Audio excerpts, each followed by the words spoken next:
साथियों सलाम नमस्ते सत श्री अकाल और जय भीम जोहार।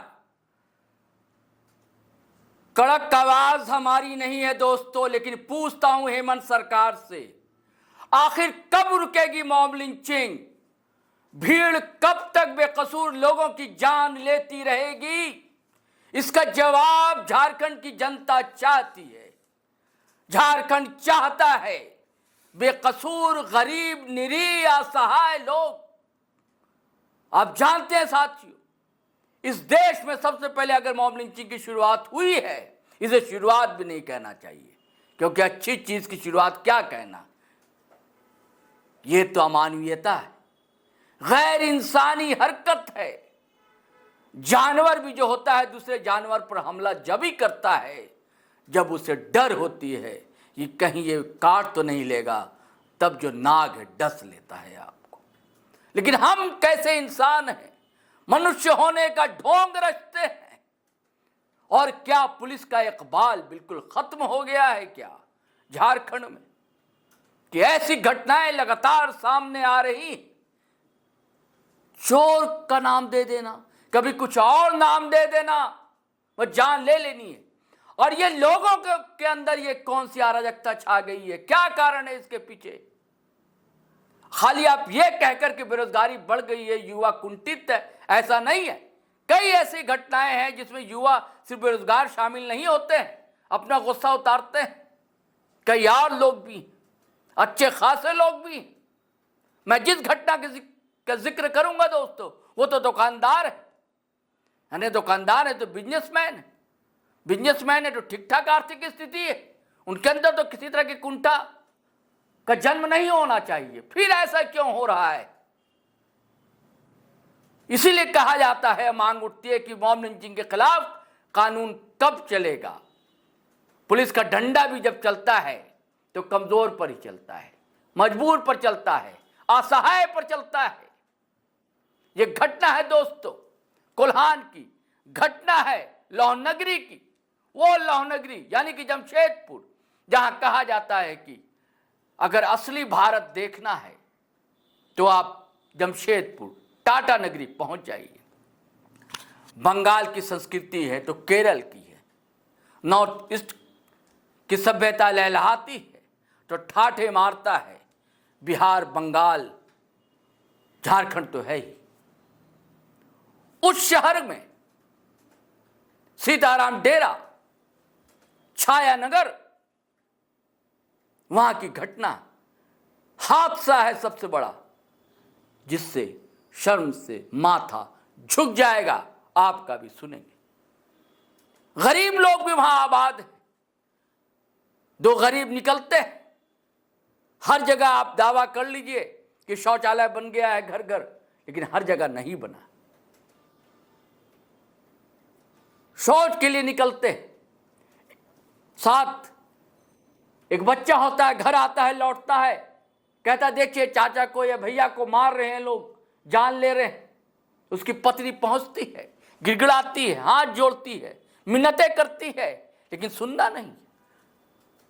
शैतान तो हावी है, सर पर सवार है और रॉड से, डंडे से पीट पीट कर जान ले ली जाती है। मैं आपको डिटेल्स जानकारी साथियों देता हूं। और जिसकी जान गई है वो एक दलित समाज से आने वाला युवा था, राहुल भुइयां उसका नाम था। मैं जात की राजनीति नहीं कर रहा हूं।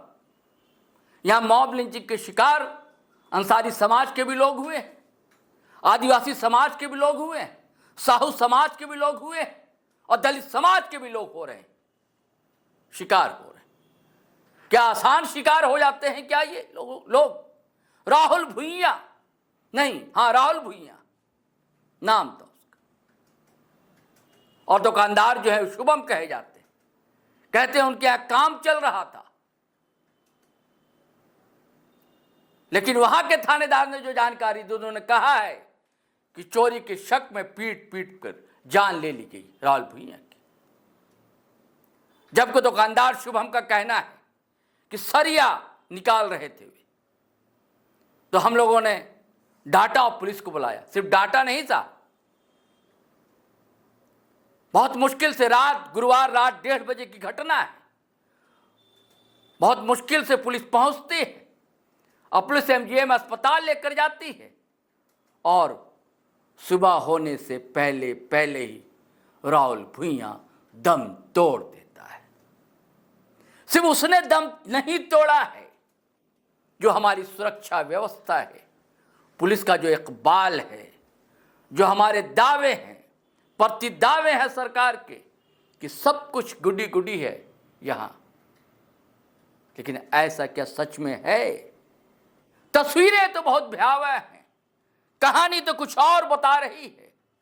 अगर परत दर परत आप खोलेंगे तो इसके अंदर कई तरह की क्रूरताएं आपको पनपती हुई दिखलाई देंगी। जिसमें अर्थ का दंभ है तो जातीय दंभ है। इस दंभ को लेकर बंदूक कहां जाओगे? खाली हाथ आए हो, खाली हाथ जाना है। सिकंदर भी आए और चले गए। एक बहुत मशहूर किंवदंती है, यह कहानी है, लोकोक्ति है कि कहा जाता है कि जब सिकंदर मरने वाला था तो उसने कहा कि मरने के बाद जनाजे यानी अर्थी पर जब सजे तो हमारे दोनों हाथ बाहर कर देना, ताकि लोगों को पता चल जाए कि मैं खाली हाथ आया था, खाली हाथ जा रहा हूँ। बहुत साम्राज्य फैलाया, राज किया धरती पर, लेकिन कोई अर्थ नहीं है, बेईमानी है सब कुछ। तो ये क्यों नहीं समझता? अगर वो चोरी कर रहा था आप पकड़ सकते थे उसे, पुलिस है, पुलिस के हवाले कर सकते थे। नहीं, आप सारा गुस्सा किसी गरीब पर ही निकाल देंगे। करोड़ों रुपया डकार कर लोग विदेश चले जाते हैं, वहां से लाइव करते हैं, प्रोग्राम करते हैं, हिस्सा लेते हैं, उनके खिलाफ आप आवाज नहीं उठाइएगा। लेकिन अगर घर का बच्चा है, कोई गरीब है, नौकर है, चीनी थोड़ा खा ले, फांक जाए, तो सारा गुस्सा आप अपनी दबंगई, अब बहुत ईमानदार बनने का ढोंग रचते हैं, ये चोर है, चोर है, चोर है, और जान ले लेते हैं। यानी कि उसके इंसान की जो गरीब असहाय है, मजबूर है, उसकी जान की कीमत ही नहीं है, आपको ले लेनी है जान। और साथियों, अंत में बता दूं, पुलिस ने शुभम शर्मा जो दुकानदार है जिस पर आरोप है, उसकी गिरफ्तारी कर दी है। चलिए साथियों, इजाज़त दीजिए, लेकिन गुजारिश है कि अगर आपने हमारा चैनल सब्सक्राइब नहीं किया तो कर लीजिए और वीडियो हमेशा की तरह शेयर कीजिए, ताकि आवाज़ दूर तक पहुँचने ही चाहिए। आवाज़ कान झंझना जाए, ऐसी आवाज़ पहुँचनी चाहिए। और अपनी राय भी कमेंट बॉक्स में अवश्य दें। इजाज़त दीजिए।